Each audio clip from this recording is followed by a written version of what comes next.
Bonjour à tous, aujourd'hui dans cette vidéo, je vais vous parler des achats que je vais faire en bourse au mois de juin 2024. Donc dans un premier temps, on parlera un petit peu des rendez-vous du mois, du marché, ce que j'en pense aussi, et puis je vous parlerai évidemment de mes achats pour le mois de juin 2024. Donc, je rappelle, bien évidemment que je ne fais pas ici, une analyse complète des actions dans cette vidéo. J'explique vraiment simplement mes achats pour le mois de juin 2024. Je défends aussi l'investissement long terme sur la chaîne, donc je ne fais pas du trading. Et puis, bien évidemment, je ne fais pas de conseils en investissement. C'est hyper important que vous fassiez aussi vos propres recherches pour investir dans des actions. Il faut évidemment pas copier n'importe quel youtubeur bêtement. Donc, pour rappel, on va avoir quelques rendez-vous au mois de juin 2024. Est-ce qu'on va avoir des annonces de la Fed? On a une réunion le 11 et 12 juin 2024. Donc, on verra si on commence à avoir des annonces ou pas.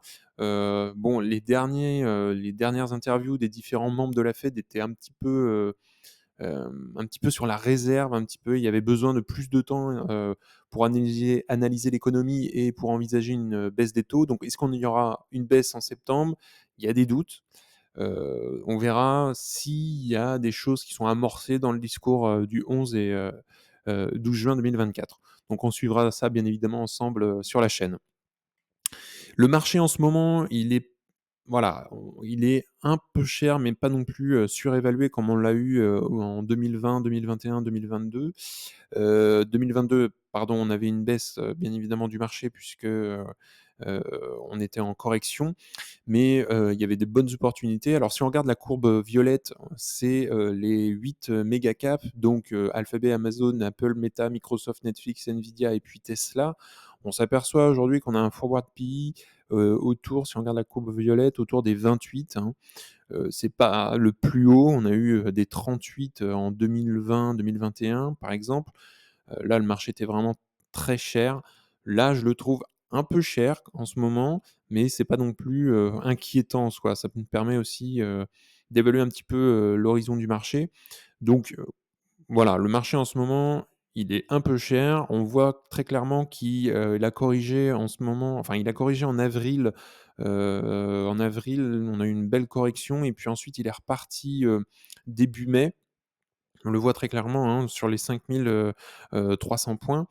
Et là, en ce moment, il corrige un petit peu, bon, c'est très léger, hein, mais il corrige un petit peu. Alors on ne sait pas dans quelle direction. Est-ce que ça va repartir encore bien plus bas que la correction qu'on a eue en avril? On ne sait pas. Est-ce que ça va repartir encore plus haut?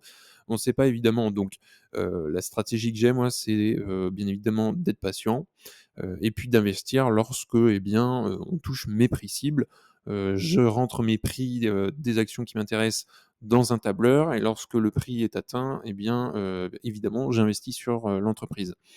Donc en ce moment, le marché effectivement est reparti à la hausse, hein, et on est sur des points les plus hauts, hein, jamais atteints pour le S&P 500, donc 5 300 points. Donc à suivre. En ce moment, comme je le dis, je trouve un peu le marché cher et donc voilà, si vous avez des actions aussi à me suggérer, ça m'intéresse vraiment d'échanger. N'hésitez pas à commenter, sous la vidéo, à partager aussi, vos actions. Je les regarderai, je les analyserai. Voilà, ça m'intéresse toujours d'avoir un petit peu des idées aussi, et puis ça permet d'échanger entre nous aussi sur la chaîne. Donc mon premier achat aussi du mois de juin, comme d'habitude, je le répète, mais c'est un ETF S&P 500 de chez Vanguard, donc le ticker c'est VUSA. C'est un pilier de ma stratégie, c'est investir et puis s'exposer aussi sur les 500 plus grandes entreprises du marché américain. J'achète en DCA chaque mois, je me pose vraiment pas de questions sur cet investissement.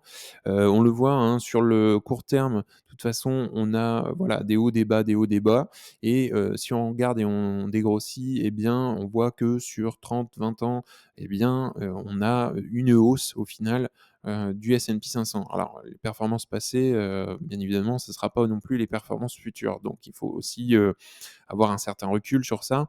Et si on regarde un petit peu mon graphique à droite, on s'aperçoit que sur une journée, on a 56% d'être positif sur un S&P 500.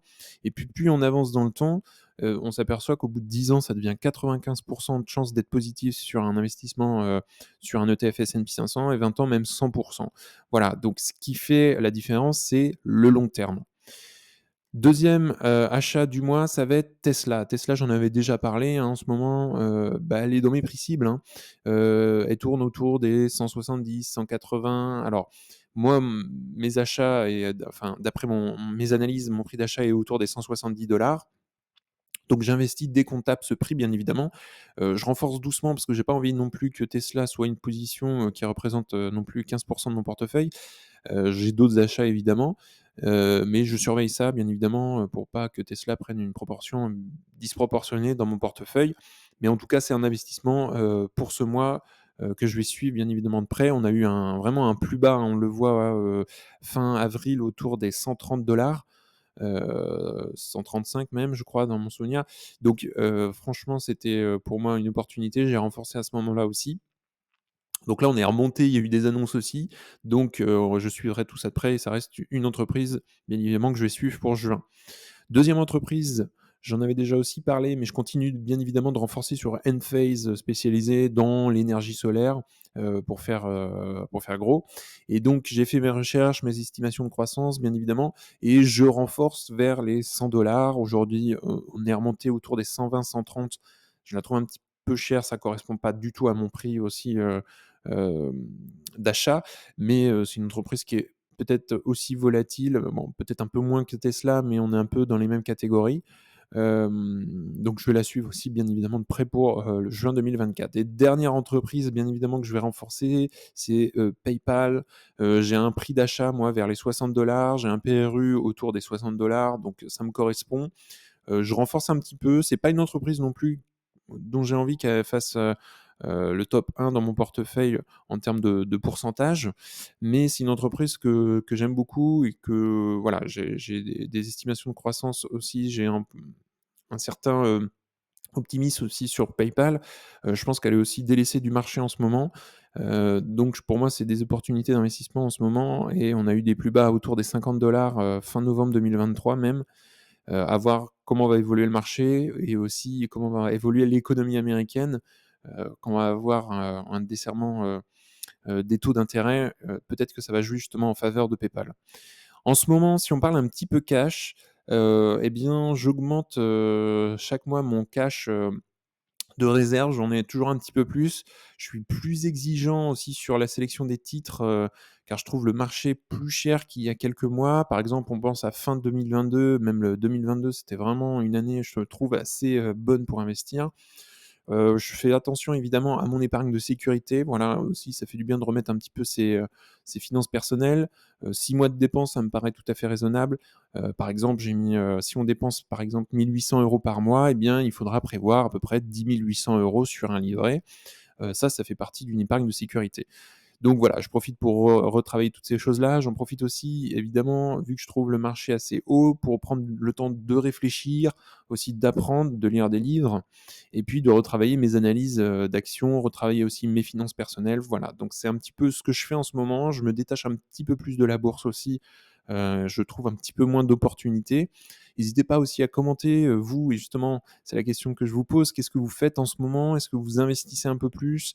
Ou alors est-ce que vous faites un peu plus de cash, en réserve pour investir un peu plus tard? Voilà, ça m'intéresse, n'hésitez pas à commenter aussi les achats que vous faites en ce moment. On pourra échanger évidemment avec plaisir. En tout cas, on en a fini pour aujourd'hui. Profitez-en, eh bien, pour liker la vidéo, vous abonner, ça fera grandir la communauté et ça me soutiendra. Et puis si vous souhaitez regarder une autre vidéo, vous pouvez cliquer juste ici. En tout cas, je vous souhaite une excellente journée et puis à bientôt pour une prochaine vidéo.